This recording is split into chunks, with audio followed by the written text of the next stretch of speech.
Sikhism has taken a different form across the ages and times and centuries, but many Sikhs have travelled to Australia from the early 1800s. And I want to tell the story of Sikhs from the hawkers, Sikh hawkers in Australian regional and rural context. And the journey of Sikh hawkers in Australia began in the late 19th century and early 20th century.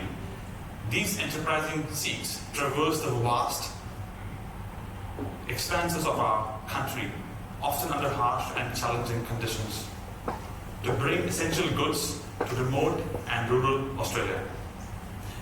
They had a horse and a wagon, and they would go from one regional town to other regional town carrying stuff. They became the lifeline for many rural families, offering not only goods but also stories, news, and a sense of connection to the wider world. Their presence is immortalized in the countless family albums, where they are remembered not just as merchants, but as uncles, friends, and cherished members of the community. One of the poignant stories involved a Sikh hawker named Guna Singh, who spent the last years of his life living on a property of a family in Gurdwara in Victoria. This man, who had a family back in India, was embraced by the Australian family as one of their own.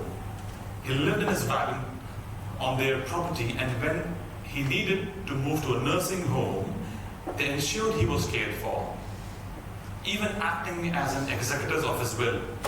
This deep bond formed through years of trust and mutual respect is just one example of many such relationships that were established across the country. And as I said, the distance between the Sikh and the faith and the scriptures is not that far. So the spiritual life of these hawkers also left a significant mark. The first documented instance of Sikh holy book, Guru Granth Sahib, dates back around 1920. It was brought to Benalla in Victoria, where a makeshift gurdwara was established on a property of a man named Seva Singh.